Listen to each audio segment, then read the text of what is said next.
Hello students, today we will learn about biotransformation. Microorganisms possess the capacity to enzymatically modify a wide range of organic compounds.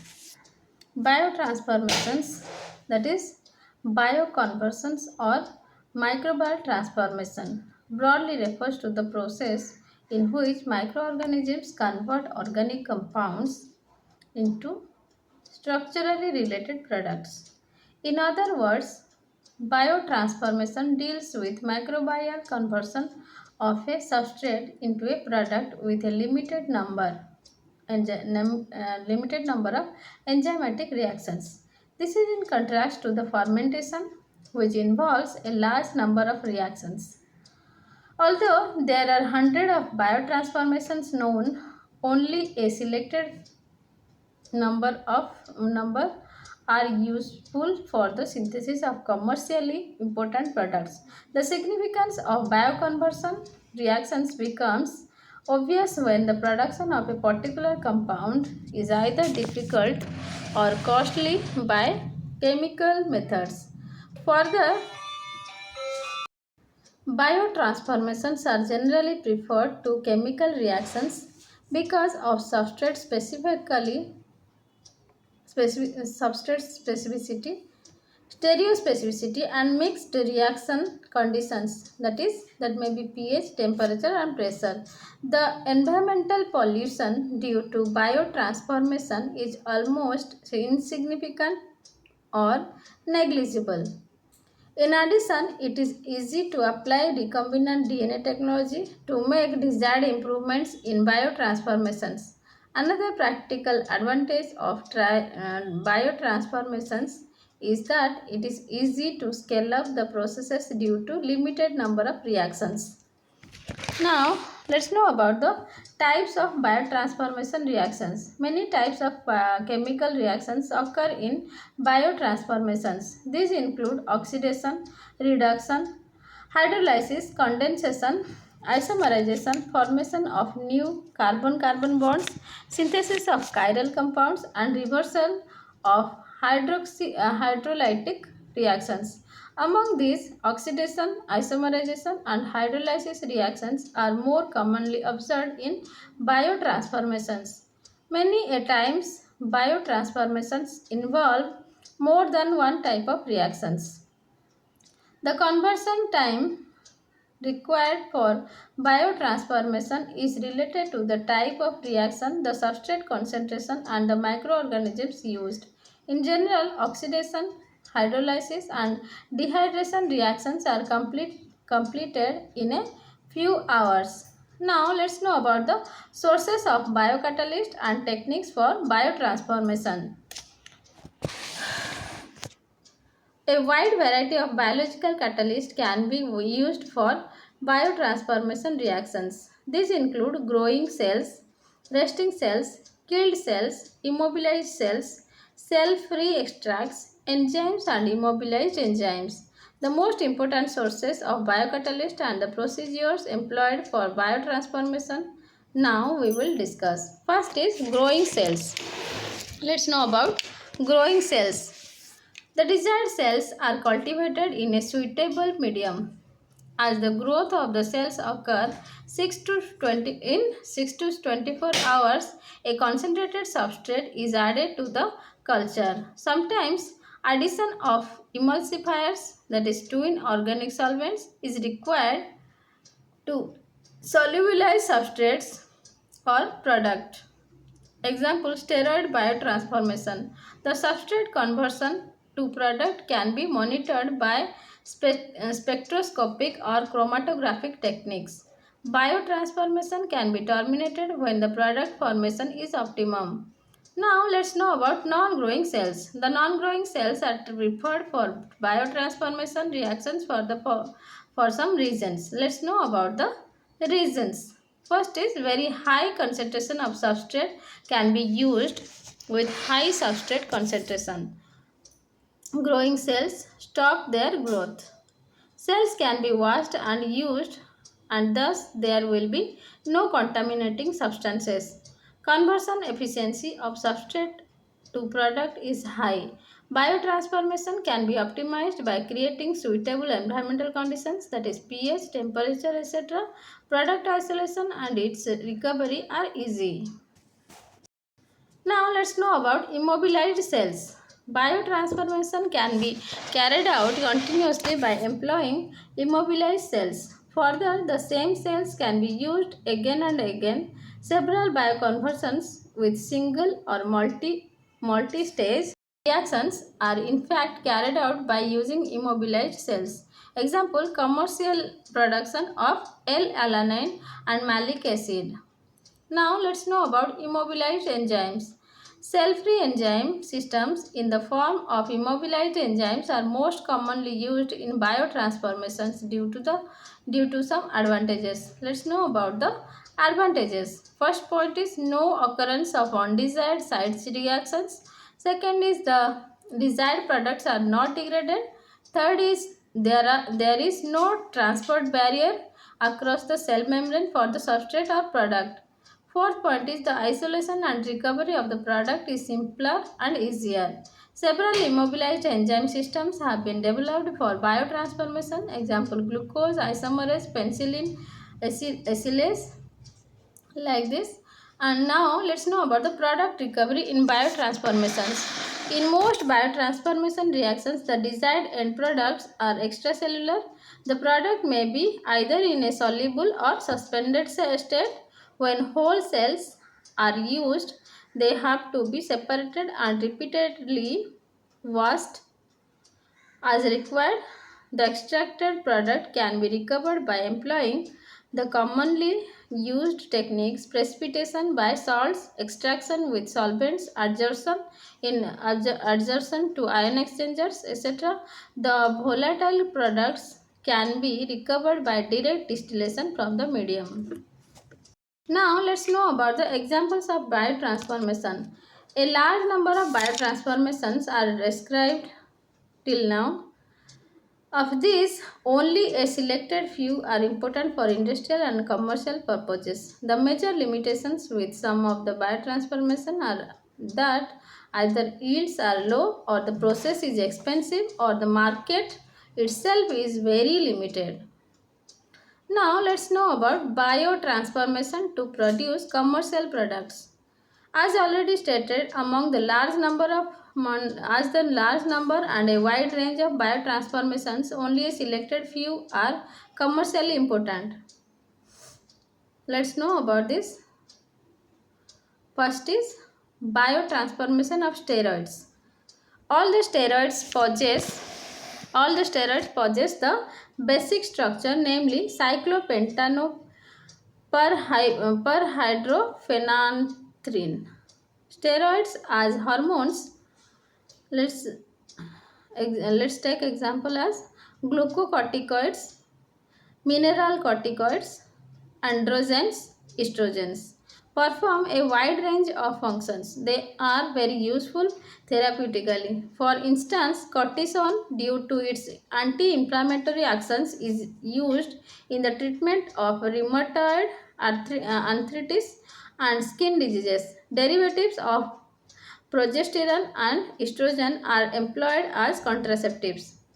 Certain derivatives of cortisone, example, pred, prednisolone, are more effective in their therapeutic action. Commercial production of steroid is very important. Earlier, cortisone was chemically synthesized, and this process involved as many as 37 reactions. The cost of the so obtained product was around 200 per gram dollar. 200 gram per dollar. Okay. With the introduction of biotransformation reactions, the number of steps was introduced to 2, and cost of the product was reduced to just $1 per gram in 1980. The credit obviously goes to the developments in biotransformation. Now let's know about the types of reactions in biotransformation of steroids.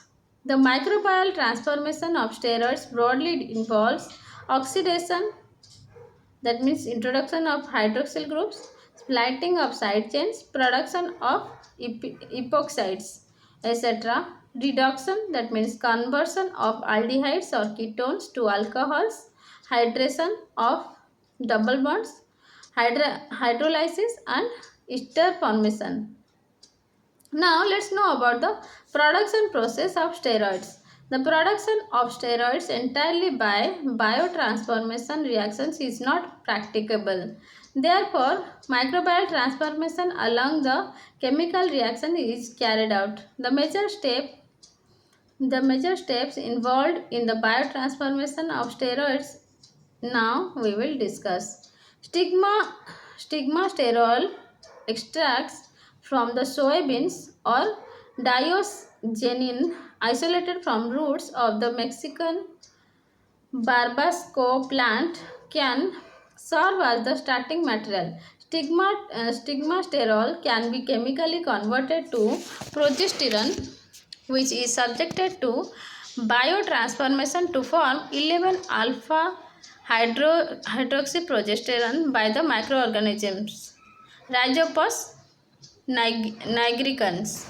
Cortisol, that is hydrocortisone, produced from 11 alpha hydroxyprogesterone by chemical reactions, undergoes microbial transformation, that is organism Corynebacterium simplex, to form prednisolone. Further, cortisone formed from cortisol can be subjected to biotransformation by Corynebacterium simplex to produce prednisone. Prednisone. When diosgenin is used as the starting compound, substance S can be produced by chemical reactions which can be converted to cortisol by biotransformation with the help of the microorganism Corbularia lunata. Now, biotransformation of steroid is usually carried out by batch fermentation. Use of immobilized cells or immobilized enzymes is gaining important in recent years. This is advantageous since the biotransformation is more efficient with high substrate concentration, short conversion time and good product recovery. Since the steroids are not water soluble, the microbial transformation reactions have to be carried out in organic solvent system. However, the organic solvents are toxic to microorganisms or enzymes. It is ideal to use an aqueous two-phase system for biotransformation of steroids. Now let's know about biotransformation of cholesterol. Certain commercially important steroids, example androstenedione,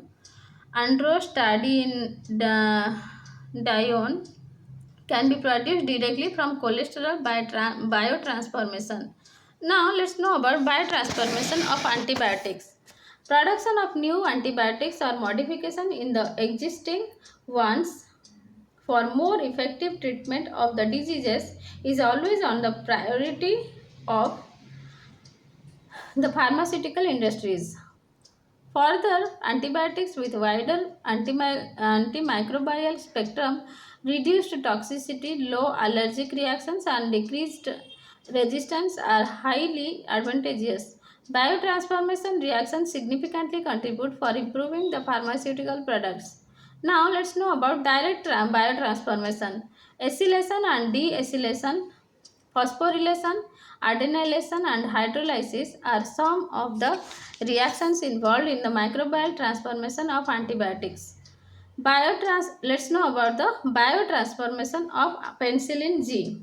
Microbial transformation in association with chemical synthesis is routinely used for the commercial production of semi-synthetic penicillins and cephalosporins. The enzymatic cleavage of penicillin is penicillin acylase into 6-amino penicillinic acid is a very important reaction. Penicillin G gets inactivated by its conversion to benzyl penicillinic acid by the enzyme penicillinase, that is beta lactamase. Now let's know about biotransformation of Nerbomycin. Hydroxylation of nerbomycin into picromycin is another good example of microbial transformation. Now let's know about biotransformation of microlids. The microlid antibiotics on deacylation will give less active products. These products can be used for the production of more active semi-synthetic microlids. Now let's know about indirect biotransformation. The biosynthetic processes of antibiotics can be controlled by the addition certain inhibitors or modified substrates to the medium. In other words, the biosynthesis of antibiotics occurs in a controlled fashion in the indirect biotransformation. Now let's know about biotransformation of actinomycins. The microorganism Streptomyces parvulus produces new actinomycins in the presence of 4-methylproline in the medium. The new antibiotics will have 4-methylproline in place of proline, and these actinomycins are more efficient in their function. Now let's know about biotransformation of ribostamicin. In the biosynthesis of neomycin, ribostamicin is an intermediate. By employing mutant strains of Streptomyces praedii, robostamicin can be produced in large quantities. Several other mutant strains of microorganisms have been created by recombinant DNA technology for the production of modified antibiotics of aminoglycosides and rifamycins. Now let's know about the biotransformation of arachidonic acid to prostaglandins. Prostaglandins, that is in short PG, have a wide spectrum of biological functions. They are important for pharmaceutical and therapeutic purposes. For instance, PGE1 serves as a contraceptive. PGG1 is used in the treatment of congenital heart failure. PGG2 for relieving labor pains. The unsaturated fatty acid arachidonic acid is the precursor for the biosynthesis of prostaglandins. Some success has been reported in the biotransformation of arachidonic acid to PGE1, PGE2, PGF1 and PGF2 by using fungi. It is expected that in the coming years, prostaglandins with improved efficiency will be produced by biotransformation. Now let's know about biotransformation for the production of ascorbic acid. Ascorbic acid, that is vitamin C, can be commercially produced by a combination of chemical and microbial transformation process. Now let's know about biotransformation of glycerol to dihydroxyacetone. Dihydroxyacetone is used in cosmetics and suntan lotion. Certain acetic acid bacteria can convert glycerol to dihydroxyacetone through the process of biotransformation. Good oxygen supply temperature 26 to 28 degrees centigrade and pH 6.0 are ideal for the optimal biotransformation. Now let's know about the biotransformation for the production of indigo.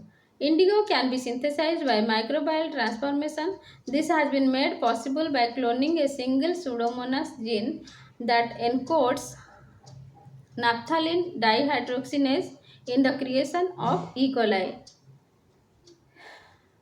Now it's completed. Biotransformation is completed. Any questions regarding biotransformation you can ask me in the comment box and I will definitely answer the question. And you can subscribe my channel to know more topics about biotechnology. Thank you.